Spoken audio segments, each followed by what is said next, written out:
So to install any underdrive pulley, we're going to use the LN Engineering or Flat 6 Innovations underdrive pulley. It's a pretty basic procedure with the engine in the car. It's a little more of a tight fit, but it can be done, and we're going to show you how to do that. The instructions that come with the kit are really good, but sometimes it's better to visualize it. So you'll need to start by removing the air box. Pretty simple. If you haven't done it before, I like to pull off this air guide that snaps out. There's a 13mm bolt here. Your mass airflow sensor, unclip it. Do not force that, do not break them. I've seen so many broken ones on customer cars. There are some clips here. They open like so. You can see that one's expanded already because it's broken. And then use a 7mm nut if you have the factory hose clamp to unclamp there, and then lift up on the box. There's also another one of these doodads down there. So we'll do that, be right back. Once you have your air box removed, use a 24mm wrench to remove your serpentine belt. Like so. After we remove that, we're going to remove this pulley here. On earlier cars, it's a 13mm hex wrench. On later cars, I believe it's an E14.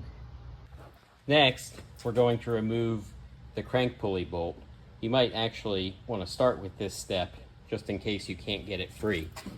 It's a 24mm bolt, 24mm headed bolt, and we'll want to keep the washer off of that and keep the pulley, since that pulley is used when timing the engine. So just to show you what size this pulley is, here's the factory pulley. We got it on the end of this straight edge, and it's just under 6 inches. You can see the marks here. If you're curious to know what these are, this is going to be your top dead center mark. This is going to be U6, so that's bottom dead center for cylinder 6, which is used when you're putting these engines together.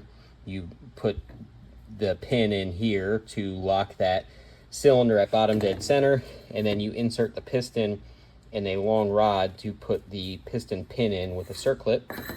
Same thing here. This should be U4. I can't read that. I think it's U4 and U5. So the new pulley measures right at 5 inches. So pretty significant size difference. So we'll be underdriving all the accessories, which mainly we want to slow down the power steering pump since they overheat.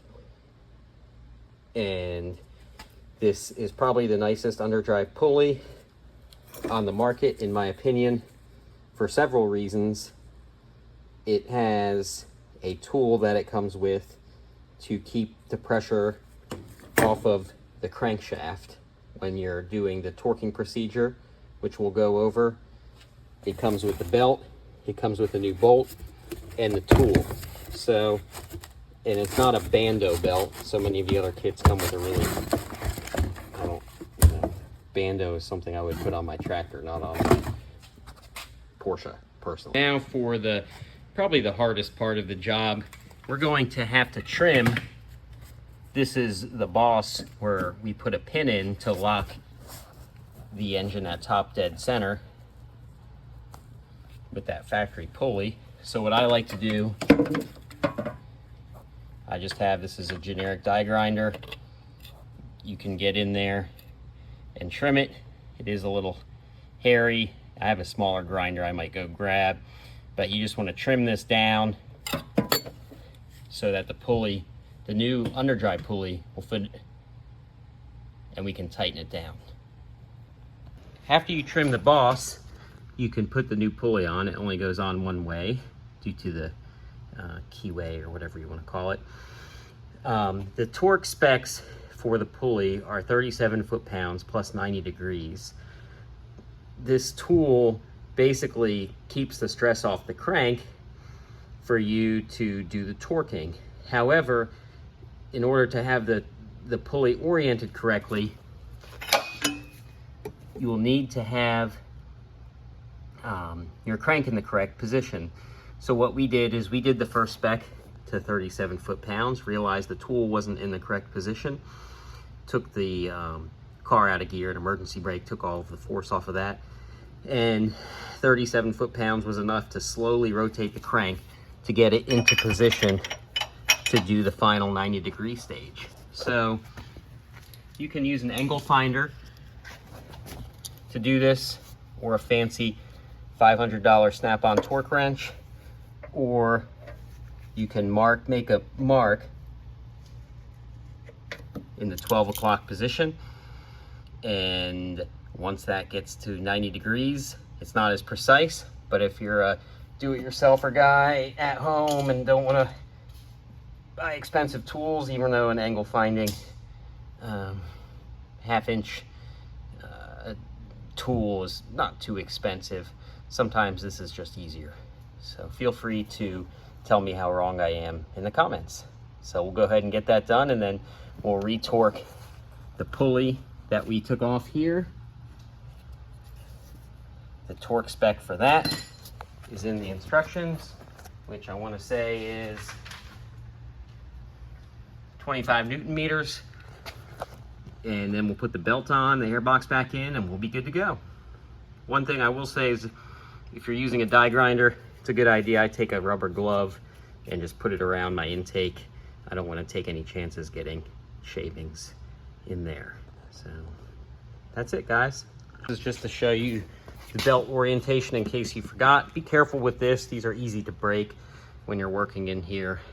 So it goes around the water pump pulley, up and over the alternator is what we say here in North Carolina. This is the another idler pulley. This is your power steering pump, AC compressor, down around the crank, and then up and over the tensioner and the second pulley we had removed. So that's it. Just put the airbox back in. Make sure when you put this clamp on, it's all the way around. I know that sounds really simple, but I've seen it messed up so many times.